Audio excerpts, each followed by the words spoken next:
일을 행하시는 여호와 하나님이라고 우리에게 말씀해 주십니다. 하나님께서 우리의 삶 속에서 어떻게 일하는지 잘 알아. 오늘도 나와 함께 하시고 일하시는 그 하나님을 우리가 맛보아하는 귀한 삶이기를 주님 소원합니다.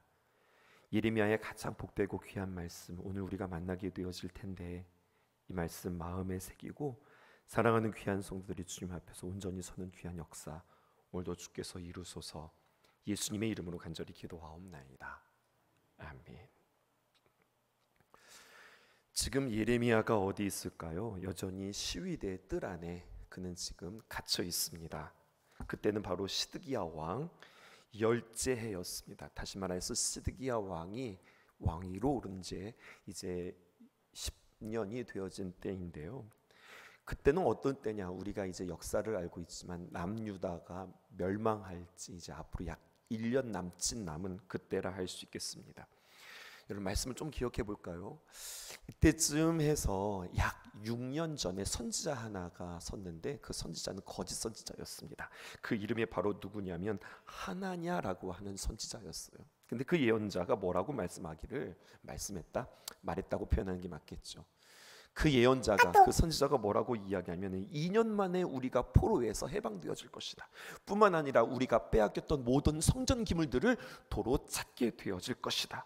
하나님께서 우리 남유다와 심지어는 예루살렘을 적의 손에서 건져내시고 보호할 것이다. 이렇게 예언하였죠. 그런데 거짓된 예언은 그의 죽음으로 말미암아 그의 예언이 거짓되었다는 것이 증명되었습니다. 하나냐가 호언장담한 것과는 반대로 2년 뒤에 회복되어지기는커녕 오히려 유다의 상황은 나빠졌고요. 그가 2달 만에 죽었으니 무엇입니까? 스스로 그의 예언이 거짓임이 증명되었는데 그 남유다의 왕 시드기야는 그 뭔가 깨달음이 그에게 없는 거예요. 돌이키지 않는 거예요. 예레미야가 참 선지자고 하나냐가 거짓 선지자임을 구별하지 못하고 여전히 지금 예레미야를 시위대 뜰에 가둬놓고 있으니 예레미야가 얼마나 낙심할까요? 그러한 상황 속에서 하나님께서 예레미야에게 두 번째 말씀이 임하는 겁니다. 1절에서 3절 크고 은밀한 일을 보이시는 하나님을 우리에게 소개하고 있습니다. 1절 보실게요. 예레미야가 아직 시위대 뜰에 갇혀 있을 때에 여호와의 말씀이 그에게 두 번째 임했다라고 말씀하는 거죠. 하나님의 말씀이 임하면서 앞으로 이 땅이 이렇게 되어질 것이다. 앞으로의 예언을 말하는 것이 아니고 예레미야 네가 이렇게 해라.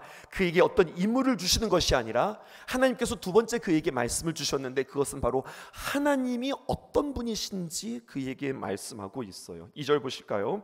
이를 행하시는 여호와, 그것을 만들며 성취하시는 여호와, 그의 이름을 여호와라 하는 이가 이와 같이 이르시도다. 오늘 이 새벽에는 2절과 3절을 우리가 집중적으로 보게 되어질 텐데 이 말씀을 풀어야 오늘 본문 전체가 풀리게 되어집니다. 여러분 하나님의 이름이 지금 반복되어져 있죠. 2절에 여호와라고 하는 이름이 3번 반복되어지고 있습니다. 여러분 연주곡을 보게 되어지면 연주곡에는 그 주제곡 테마가 있습니다. 근데 그 곡이 이렇게 연주되어질 때 똑같이 반복되어서 되돌이표로 반복되어지는 것이 아니라 그 테마, 그 연주곡이 변주되어서 그 주제가 이렇게 변하기도 하고 저렇게 변하기도 하고 이 곡이 장조였다가 단조였다가 아니면 성조가 바뀌었다가 이렇게 조금씩 그 주제를 바꾸면서 변주곡으로 사람들로 하여금 더 즐겁게 또 그것이 더욱더 감동적으로 그 연주가 진행되어지는데 하나님도 오늘 우리에게 그의 이름을 변주곡처럼 우리에게 이야기하고 있어요. 어떻게 이야기하는가? 첫 번째 예수님 하나님께서 우리에게 그를 뭐라고 표현하시냐면 일을 행하시는 여호와 그렇게 말씀하고 있습니다. 우리가 믿는 하나님은 어떤 하나님이에요? 살아계시는 하나님. 우리가 살아계신 하나님을 고백합니다. 그리고 그 살아계시는 하나님은 우리와 함께 하시는 하나님입니다. 그런데 그 하나님에 대하여서 우리에게 뭐라고 표현하고 있냐면 시편 121편에는 우리와 함께 하시는 그 하나님은 우리를 지키시며 졸지도 주무시지도 아니하시는 하나님이시다라고 이야기하고 하나님은 늘 우리와 함께 계시면서 그 하나님께서는 우리를 위하여서 일하고 계시는 하나님이다 라고 이야기하고 있어요. 여러분, 일하신다, 이 일이라고 하는 단어가 여러분들에게는 어떤 느낌으로 다가오실까요? 우리는 일이라고 하면은 힘든 거고, 오히려 일하는 것보다 노는 게 좋고 휴식이 좋은 것처럼 느껴지는데, 하나님이 일하신다라고 하는 표현을 구약에서는요, 하나님의 숨으로 마치 회화적으로 그림처럼 우리에게 표현해 주고 있어요. 이 그림을 한번 보세요. 시편 104편 29절에서 30절입니다. 주께서 낯을 숨기신즉 그들이 떨고 주께서 그들의 호흡을 거두신즉 그들은 죽어 먼지로 돌아가나이다. 이것이 어떻게 그려지냐면 마치 하나님의 낯을 드러내신다라고 하는 표현이에요. 하나님이 태양은 아니에요. 하지만 하나님이 얼굴을 탁 드러내시는 게 환한 해처럼 우리에게 환히 밝히시는 모습이에요. 하나님께서 후 하고 숨 쉬는 것이 마치 생명의 바람처럼 느껴지는 거예요. 근데 그 하나님께서 그 얼굴을 감추세요? 어두워졌어요. 여러분, 하나님께서 숨을 쉬지 않으세요? 바람이 멈추었어요. 그러니까 하나님께서 얼굴을 감추고 호흡을 거두신 즉 어떻게 됩니까? 모든 생물들이 죽어서 먼지로 돌아갑니다. 그런데 하나님의 환한 얼굴이 드러나고 주님께서 후 하고 숨을 쉬시니 여러분, 생명들이 살아나고 생명들이 움직이고 생명들이 움터나는 역사들이 일어나는 거예요. 그러면서 30절에 뭐라고 말씀하시느냐? 주께서 이 땅에 영을 보내어 그들을 창조하사 지면을 새롭게 하십니다. 이 땅에 있는 식물이든 동물이든 생명이 있는 것들이 존재한다는 것은 하나님께서 계속 숨을 불어 넣어주시고 그들에게 햇빛을 불어 넣어주시고 그들에게 모든 것들을 공급함으로, 생명을 공급함으로 그들이 살아난다. 이것들을 구약에서는 표현하고 있어요. 그러면 하나님의 일하심에 대해서 신약에서는 어떻게 표현할까요? 예수님이 이렇게 말씀하셨습니다. 요한복음 5장 17절에 보니까 예수께서 그들에게 이르시되 내 아버지께서 이제까지 일하시니, 태초부터 시작하여서 지금도 일하시고 앞으로도 일할 것인데 하나님은 일하셔. 이것으로 끝나는 것이 아니라 조금 더 확장돼서 의미하기를 하나님이 일하시니 나도 일한다. 이렇게 예수님께서 말씀하세요. 하나님은 나의 아버지가 되십니다. 우리는 하나님의 귀한 자녀가 되었어요. 그렇게 하나님의 귀한 자녀라고 하는 신분을 얻고 이름을 얻은 우리는 그 하나님의 귀한 자녀로서의 온전한 태도가 있는데, 그것은 바로 무엇이냐? 하나님이 일하심으로 나는 논다, 이것이 아니라 하나님이 일하심으로 나도 함께 일한다, 이런 표현이거든요.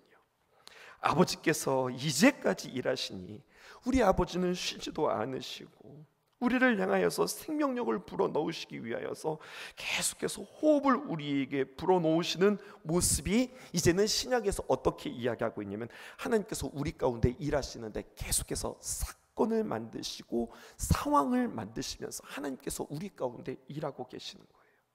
그래서 그렇게 사건을 만드시고 상황을 만드시는 그 하나님은 일하신다라고 하는 표현을 우리는 이렇게도 표현하고 있어요. 하나님께서 역사하시는 하나님. 근데 우리는 갖다 붙이기를 잘해요. 하나님께서 역사하신다라고 말하기도 하지만 마귀가 역사한다, 그렇게 이야기하기도 하죠. 근데 맞는 말인 것 같아요.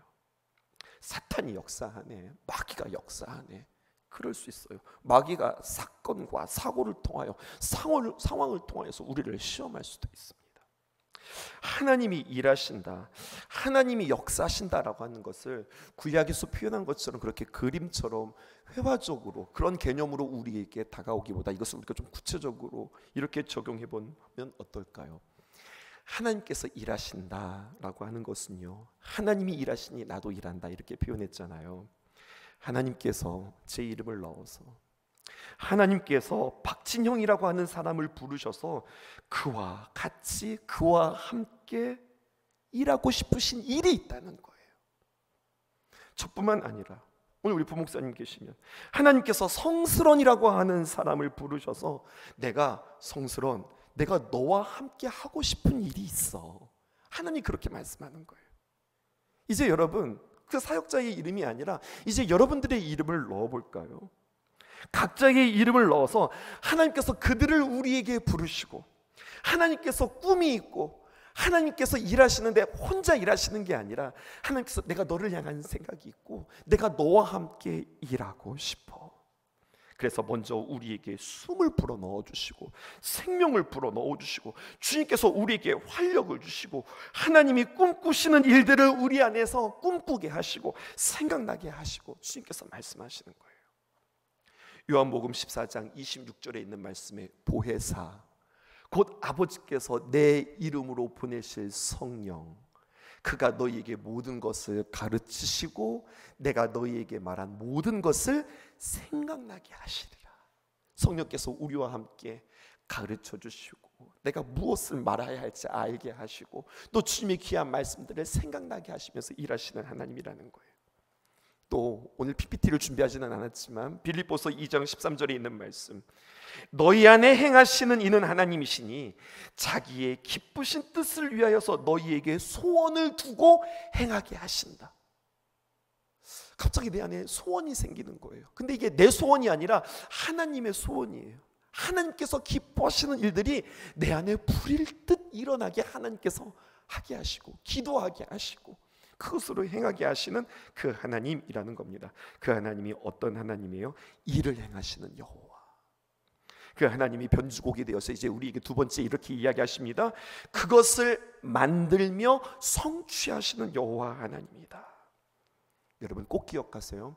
하나님께서 일하시지만 하나님께서 나를 통하여서 일하시지만 그 주도권이 누구에게 있느냐? 하나님께 있는 거예요. 우리가 하나님이라고 부르죠. 하나님이라고 우리가 간절히 소망하면서 부를 때에 내가 소원해서 내가 필요해서 나에게 어떠한 결핍이 있어서 내가 문제가 있어서 하나님을 부르는 것 같은데 여러분 우리 예수님의 사람에서는 이 부분을 이렇게 해석하고 있습니다. 교재가 우리에게 이렇게 안내해 주고 있어요. 로마서 8장 15절에 보면은요 너희는 다시 무서워하는 종의 영을 받지 않고 세상의 영을 받지 않고 마귀의 영을 받지 않고 양자의 영을 받았다라는 거예요. 여러분 해석해 보세요. 양자는 진짜 아들이에요? 아니면 양자 삼은 거예요? 원래 그 아들이 아니거든요. 그런 자격이 없는 자거든요. 근데 하나님께서 나를 양자라고 불러주셨어요. 자녀 삼아주셨어요. 양자의 영을 받았으므로 우리가 너 이제 하나님의 귀한 자녀라고 내가 불렀으니 너는 나를 어떻게 불러야 해? 너는 하나님을 아버지라고 불러야 돼.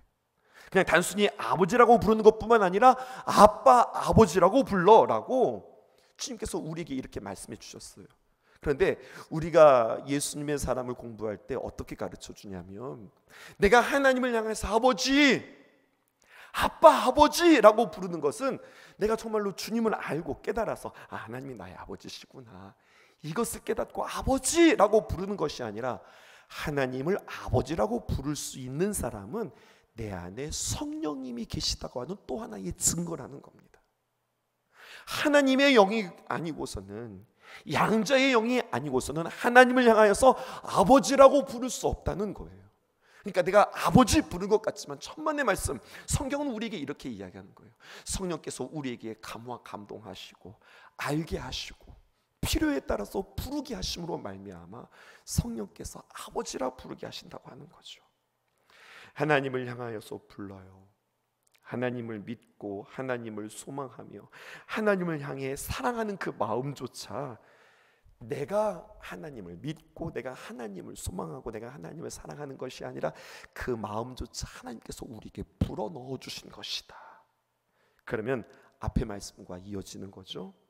일을 행하시는 여호와, 그것을 만들며 성취하시는 여호와, 일하시는 하나님, 우리에게 생명을 불어 넣어주시는 하나님, 우리에게 소원을 두시고 하나님을 향하여서 부르짖게 하시는 하나님, 우리 안에 귀한 마음을 부릴 듯 있게 하셔서 나로 하여금 그 일을 하게 하시는 하나님이라고 오늘 소개하고 있어요. 그리고 그 하나님의 극치를 오늘 우리에게 이렇게 표현합니다. 이 말씀을 해석하셔야 돼요. 그 이름을 여호와라, 그 이름을 여호와라 하는 그이가 이와 같이 이르시도다, 이렇게 말씀합니다. 모세가 하나님으로부터 귀한 사명을 받습니다. 이스라엘 백성들을 애굽에서 구원해내라 라고 하는 사명을 받을 때에 특별히 떨기나무 앞에서 그 하나님을 만나죠. 그때 모세가 아멘 이렇게 말하는 것이 아니라 그가 다시 한번 하나님께 묻습니다.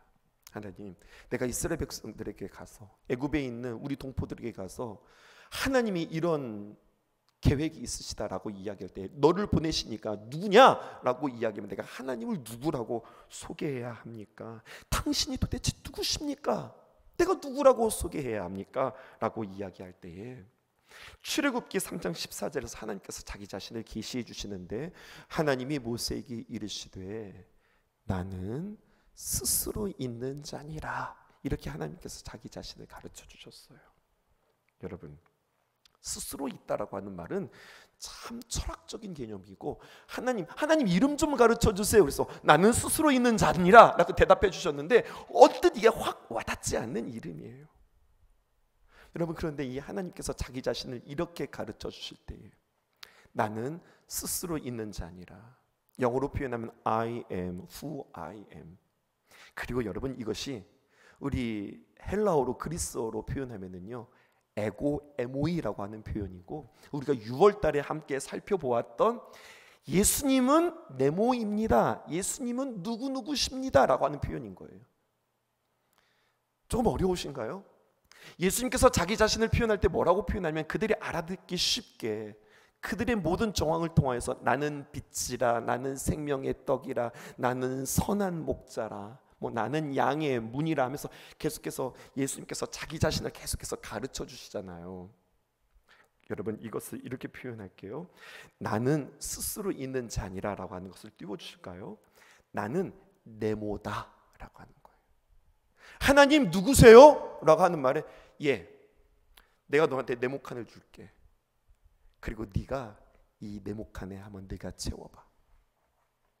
내가 너에게 가르쳐 주어서 네가 지식으로 아는 게 아니라 내가 나의 이름을 너에게 줄게. 내가 너에게 콩수표를 하나 줄게. 내가 너에게 메모지 하나 줄게. 그리고 네가 경험하는 하나님을 써봐. 이렇게 되어지는 거예요. 나는 너에게 소망이야. 나는 너의 자랑이야. 나는 너에게 꿈이야. 네가 나를 경험하는 것을 통하여서 내가 나의 이름을 쓸 수 있을 거야.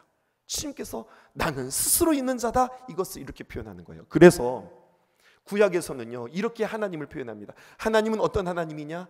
아브라함의 하나님, 아브라함이 경험한 그 하나님. 하나님은 이삭의 하나님, 하나님은 야곱의 하나님. 무슨 말일까요? 하나님은 아브라함과 함께 하시고 아브라함에게 그 상황 속에, 그의 고통 속에, 그의 고민 속에 하나님께서 응답해 주시고 함께 해주신 하나님. 이삭 속에 또 야곱 속에 그들이 경험한 하나님, 그 하나님은 내가 살아있어 너와 함께 함으로 말미암아 자 네모칸 써봐. 나는 너에게 이런 하나님이 될 거야. 그의 이름을 우리에게 주셨다는 겁니다. 저 개인적으로는요 고등학교 2학년 봄에 하나님을 인격적으로 만나게 하신 하나님, 그리고 나 자신 스스로를 하나님에게 서운하게 하신 하나님, 신학대학에 가게 하시고 군대에 들어가서 정말로 좋은 목사님을 만나게 하셔서 그분을 통하여서 다시 한번 하나님을 만나게 하시고, 제대 후 교회를 떠나서 본교회를 떠나고 교육전도사의 삶들을 살아가면서 거기서 또 우리 아내를 만나게 하신 하나님, 아내와 함께 개척을 하면서 유학을 준비하였으나 그 유학으로 하여금 실패하게 하신 하나님, 부목사로 섬기다가 갑자기 담임 목사님 사모님이 돌아가시는 바람에 33살에 1년 6개월이라고 하는 그 공백을 나로 하여금 담임 목사를 대행하게 하신 하나님, 36살에 담임 목사로 청빙되어서 12년이라고 하는 세월을 통하여서 다시 한번 담임자의 훈련을 하게 하시고 신성교회를 통해서 다시 한번 여러분들과 만나게 하신 그 하나님. 여러분, 그런데 이 모든 과정들이 쭉 이어지는데 한 가지를 발견했어요. 그게 바로 뭐냐면 전 단계가 없으면 그 다음에 스텝이 안 되는 거예요. 마치 계단처럼 말이에요. 이전에 이것이 없었다면 과연 그 다음이 될 수 있었을까? 그 다음에 그 다음으로 나아가는 하나의 걸음이지 않았을까? 여러분 기억해 보실까요? 은혜란 무엇일까요? 받을 수 없는 자에게 갚을 수 없는 사랑을 주시는 것. 그런데 그 은혜를 어떻게 우리에게 말씀해 주셨습니까? 그 사랑, 그 갚을 수 없는 그 사랑은 그냥 하나님의 기분에 따라, 하나님의 감정에 따라, 자신의 생각에 따라 주시는 것이 아니라 영원한 언약에 기초한 그 사랑이라고. 이렇게 무가치한 나에게 하나님께서 이 크신 사랑을 주신다고요?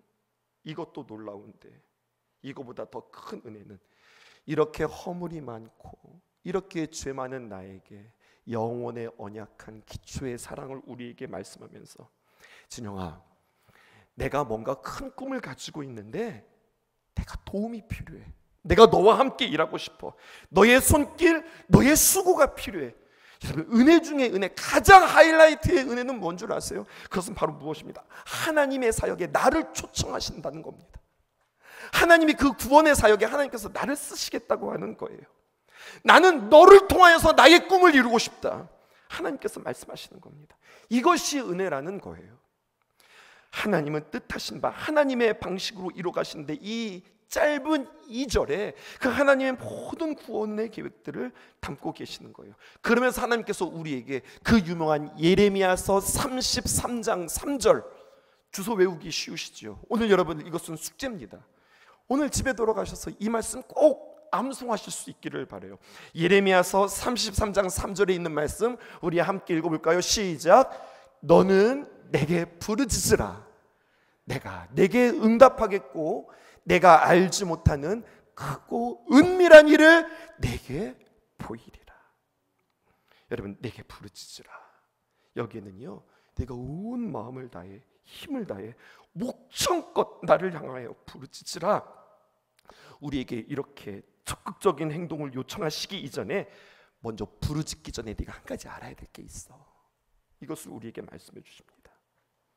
네가 나를 향하여서 부르짖을 수 있는 것은 너의 열심으로 부르짖는 것이 아니라, 너의 간절한 소원과 너의 결핍으로 인하여서 부르짖는 것이 아니라, 내 속에 하나님을 향한 열망과 하나님을 향한 큰 감동을 너에게 주었기 때문에 내가 부르짖을 수 있는 거야.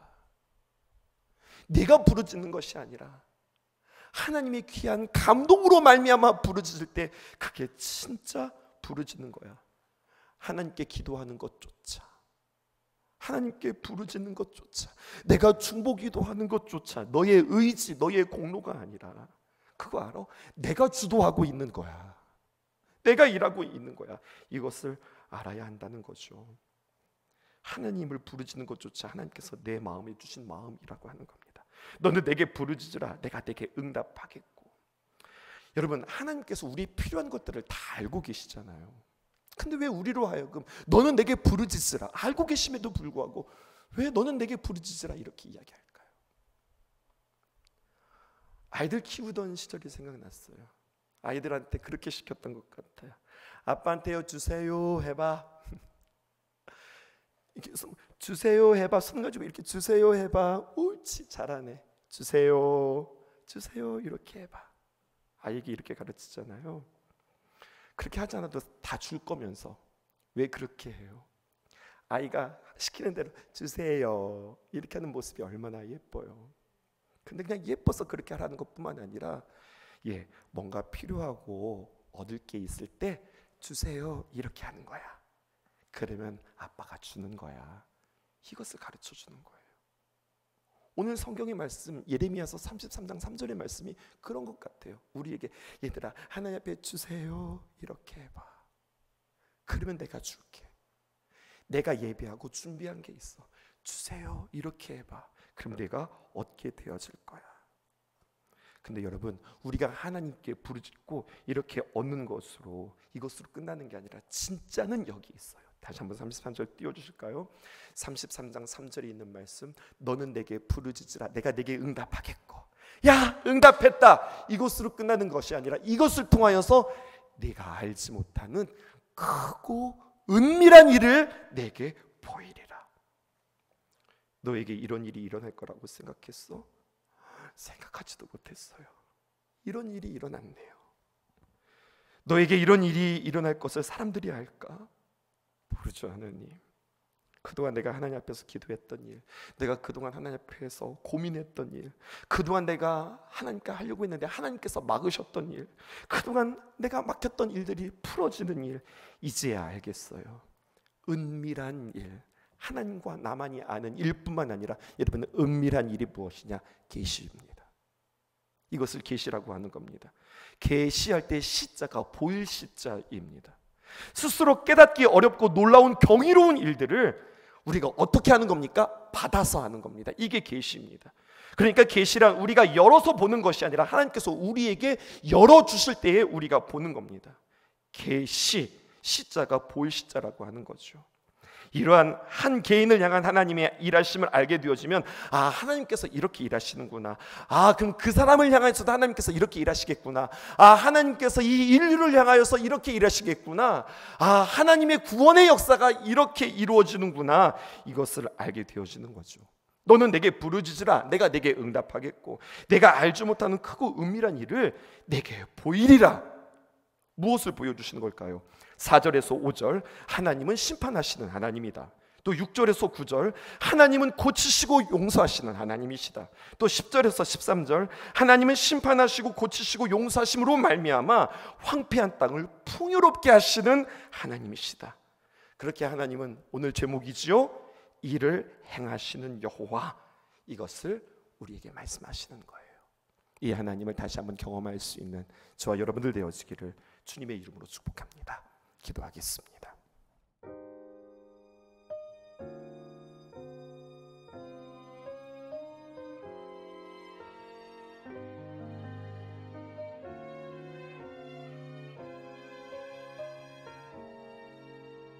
하루의 끝에 다다를 때면 내일이 올까 잠들지 못하는 의미 없는 인사들과 지켜지지 않는 약속에 지쳐갈 때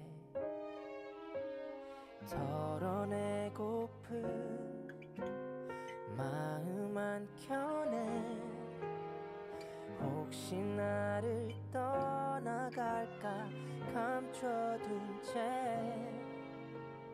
행복한 척 괜찮은 척 아무렇지 않게 또 속여갈 때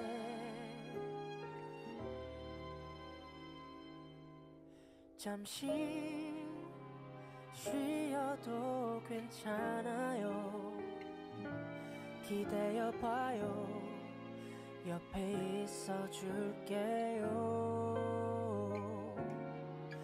내가 들어줄게요. 무슨 말이든 내가 그대 편이니.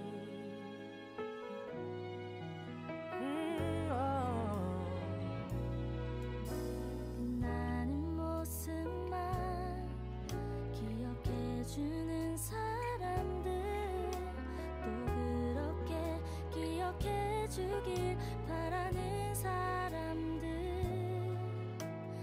바라고 바라던 순간 내 앞에 있는데 허전할 때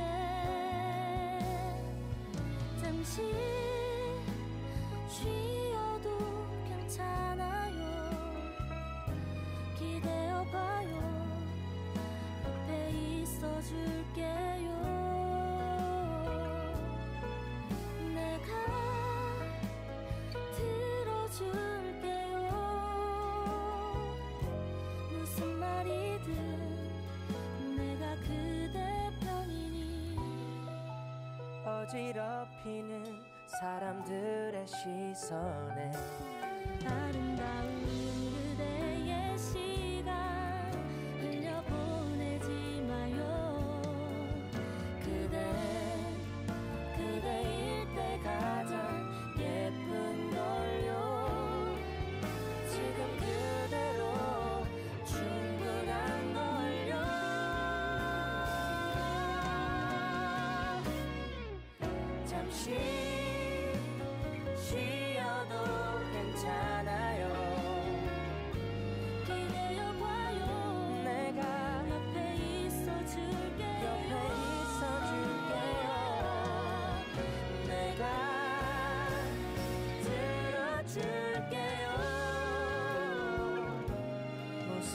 말이든 내가 그대 편이니 그래도 돼요